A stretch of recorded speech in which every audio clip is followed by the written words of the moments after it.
Our story opens with an alarming scene. A girl named Shiroko wakes up and gets dressed for school. She sees a news update on her mobile, grabs her bicycle, and heads out. This girl has a good heart. She buys some food and gives it to a cat. After that, she moves through a Baddies industrial district, where the buildings are half buried in sand. At school, her friends can't believe she passed through that place and came back. The girls chat about their weekend activities. Sarika read at the library. Ian researched a problem she encountered while repairing the schoolhouses.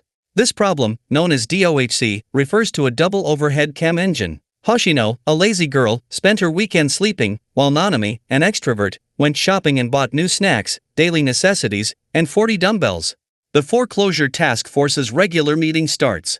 They discuss recent events in Kavoto's Academy City, which is in chaos because the student council president, who managed everything, is missing.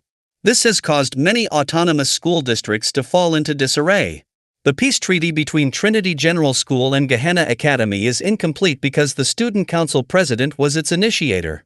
Additionally, the owner of Shiba Seiki Ramen, part of the Kata Helmet gang, is causing trouble, worsening security in Baddies. They cannot get in any solution, so they take loans from Kaiser Loans that they usually did. The girls worry that if things continue, it will take 309 years and 2 months to pay off their debt. In the evening, they head to their home. The city's condition is getting bad as some boy groups attack the girls group with the hairstyle as the bullets come out from their hairstyle that looks so weird. The girls cannot be afraid and attack them in response. Shiroko moves through a Baddies industrial area and finds a person collapsed on the road. Realizing he might have a heat stroke, she gives him an energy drink. The girls suspect she kidnapped him but are relieved when Shiroko explains he is a guest who wants to visit their school. The person, a teacher from the General Investigation Division of Shale, introduces himself. He had a heat stroke and passed out. The girls are happy their request for help has been accepted, as he is from the General Student Council and has come for backup. He gives them his transfer certificate, and Sarika eagerly tells Hoshino, who is, as usual, sleeping. All the girls introduce themselves to him, and Shiroko shows him around the school, explaining their huge debt and how they take on commissions to pay it off. Shale finds it challenging. She shows him an empty room with sand and dirt, but that room is his. He finds it not good but accepts it. At that moment, the Kata Helmet gang starts shooting at the school. The girls grab their guns, and Shiroko tells the teacher to stay while they attack. Unfortunately, they are running low on ammo but remain hopeful for supplies. The gang realizes the girls' precarious position and intensifies their attack. Teacher, seeing all this, he asked them, why are they protecting the school? They replied because they are living there. Due to the girls' determination to protect the school, he decides to help. He directs the girls, who follow his instructions and defeat the gang, protecting their school. Shiroko confronts the gang leader and shoots her in the eye. The girls drive the gang away. They are all happy about it and thank the teacher, who insists it's just his duty. The teacher meets a girl who gives him an item left by a student council president for him. She presents him with a Shidam chest, which is an operating system and structure unknown to them, and they cannot activate it. However, the teacher activates it and meets a girl sleeping at a desk. She is shocked to see him but relaxes and introduces herself as Arona, a system manager and the main operating system of the Shidam chest. She also tells him she will be his secretary and work with him in the future. The foreclosure task force regular meetings start, and the teacher learns that these girls have a debt almost equal to 900 million. He is shocked and asks how they accumulated such a large amount of debt. The girl mentions that a decade ago, a massive sandstorm came from the desert outside their city. The sandstorm was powerful and larger than they imagined, covering the city with sand. To repair the city, they required a large amount of funding, but no bank was ready to help. So, they borrowed money from Kaiser Loans. The problem was not solved there. Other massive sandstorms also caused trouble, forcing them to take more loans. If they cannot pay off the debt, the school will be mortgaged to the bank and shut down. The students began losing hope and left the school, but these 5 stayed to protect it. The teacher understands the problem and decides to help them. Sarika takes it badly and mentions she cannot work under an outsider and leaves. The next day, Shiroko learns that the teacher tries hard to talk with Sarika, but she gets angry, and he fails. They do not know where she went, so they decide to track her after school. They follow and track her. They find out she went to Shiba Seiki Ramen. Shiroko remembers that Sarika once said their ramen is delicious. Almost all the customers have left, except Sarika, so they decide to go there to see her. They are shocked to find she is working there. The shop owner gives them a special discount because of Sarika. They all enjoy the ramen and love it.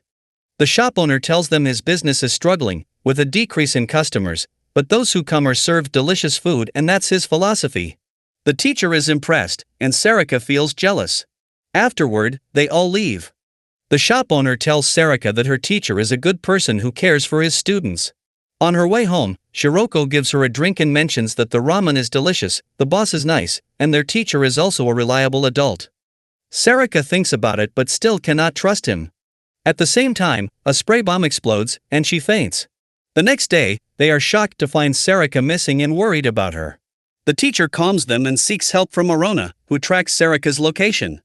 They discover she is moving, and the Kata helmet gang members are nearby. Sarika wakes up in a car and realizes she has been kidnapped. The gang prepares to deal with them. Sarika worries about herself and wants to see her friends again. Missiles are launched by the girls as they come to rescue Sarika.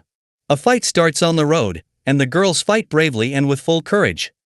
Shiroko finds Sarika in tears and tells her not to worry because they are there to rescue her.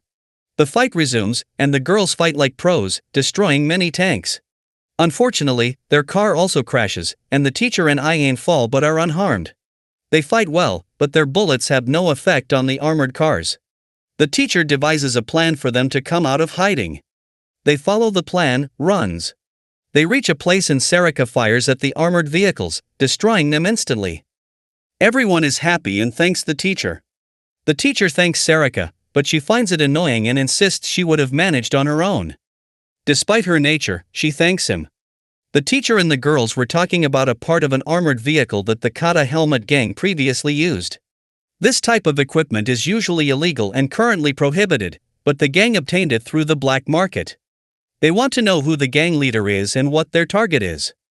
After that, their meeting started, and they began discussing suggestions for the future of the foreclosures task force.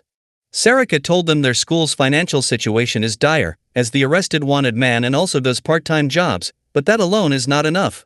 They need to make a lot of money by selling germanium bracelets. The teacher rejected this idea, calling it a fraud. She was shocked and couldn't believe it because she had already bought two. Hoshino suggested they need to increase the number of students because students equal the strength of the school. For that reason, they need to hijack school buses. The others were shocked about it. She mentioned they should simply threaten the students to sign the transfer papers, but Ian rejected it. Shiroko proposed a simple and effective method, robbing a bank. She said she had researched it and their target is the first central bank on the block. She knew everything about the bank, such as its location, the way the guards patrol, and the route of the cash truck. She also gave them masks she had prepared, but her idea was also rejected because they did not want to do anything illegal.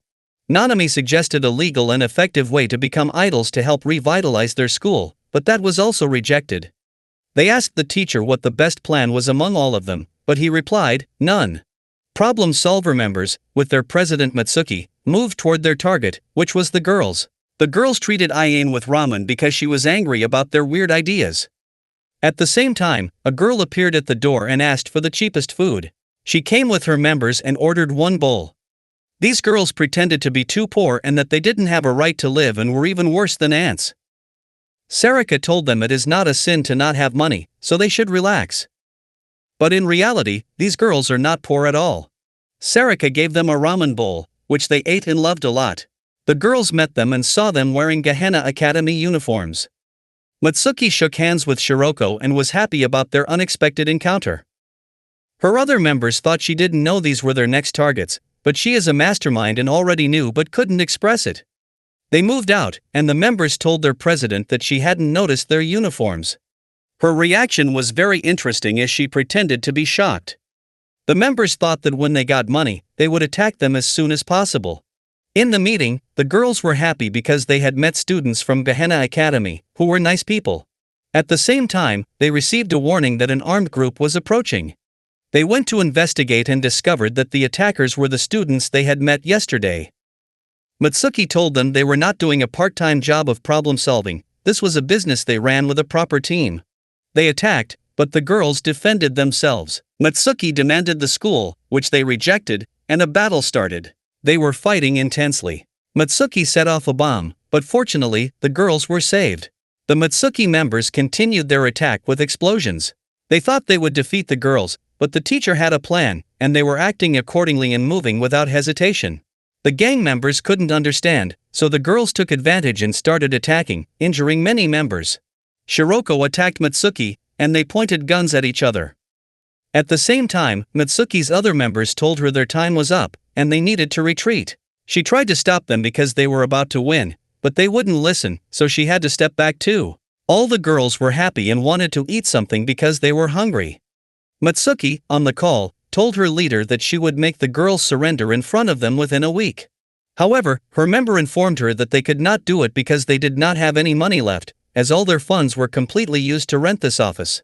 She assured them not to worry, that she would do something and finish the mission. The girls finally managed to pay back some money from their debt this month and were happy about it. In today's meeting, they talked about how the kata helmet gang stuff is definitely from the black market. In Kavotos, there are many clubs not recognized by the student councils, making it a dangerous place for them. They decided to check out the black market. The girls could not believe that such a big market could grow without the student council's oversight. They saw some perverts following a student from Trinity General School, the richest school in Kavotos. The perverts chased her for kidnapping, and the girls came to save her. The perverts warned them and even offered them a chance to join. Shiroko took it badly, shot at them, and said they were not interested. The student introduced herself as Ajitani Hifumi and said she had come to buy something no longer available. The girls guessed it might be tanks, illegal firearms, or chemical weapons, but it turned out she came to buy a limited Pororo product and showed them a picture of it, limited to only 100 pieces. When asked why they were there, they mentioned they came to buy something sold exclusively there. She told them that not only was this place lawless and beyond the control of the student council, but there were also many companies doing illegal things, with even special financial and security agencies present. They invited her to find what they wanted together, and she agreed.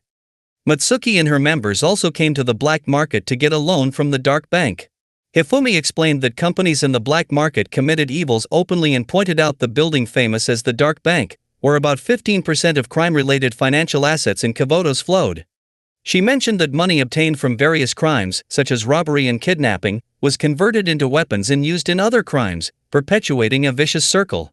They saw the black market guards, the highest level of security force, escorting cash transport vehicles and were shocked to see Kaiser Loans involved with them. They felt bad knowing their money was going to the dark bank. Hifumi told them Kaiser Loans was a diversified company that operated in the gray area between legal and illegal. They felt bad because their money was being used to fund criminal activities, but they had no evidence to prove it. Hoshino suggested that the only way to get evidence was to rob the bank. They agreed, considering the seriousness of the problem. They also gave Hifumi a mask, and they wore the masks, and the masked swimsuit gang was ready to rob the bank. On the other hand, Mitsuki was not allowed to get a loan from the bank because her office was rented, and her assets were only firearms. They suggested she get a part-time job instead. She got angry and thought about robbing the bank but couldn't do it because the black market guards were there, and she didn't have the guts to fight them. She felt embarrassed but resolved to become a tough criminal. Just then, the lights went out, and the masked swimsuit gang appeared, attacking and ordering everyone to drop their weapons. The bank was robbed. The teacher outside the bank advised them, and Shiroko asked for the bank records. Mitsuki saw them and was embarrassed, thinking they were so brave to rob the black market bank. After taking the records, they moved out, happy that they had robbed the bank without any struggle. Shiroko opened the bag to get the collection records but found a lot of money instead, at least 100 million. Sarika thought they should use it to pay off their debt, as it was their hard-earned money being used in the black market. Hoshino told them that if they thought stealing money from bad people wasn't a big deal, what about next time? If it became a habit, they would face difficulties again and commit acts they shouldn't. If they didn't pay off the debt the right way, their school would fall into the abyss. They decided to take the documents, not the money, as using the money would get them into trouble. Mitsuki arrived, and they wore their masks. She told them she admired their way of committing crimes and wanted to be a criminal like them, living as a truly free soul. She asked for their names because their heroism had a great impact on her. Nanami told her they were the masked swimsuit gang, who dared to walk a dangerous path, and that was their motto, which she found cool. After that, they left. Her team members saw them, recognized them as Baddies school students, and were interested in it. But they cannot tell anything to her. They opened the bag and were shocked to see the large amount of money inside. Now what will they do with that money? Guess it and comment on it. Please subscribe to our channel for the next part.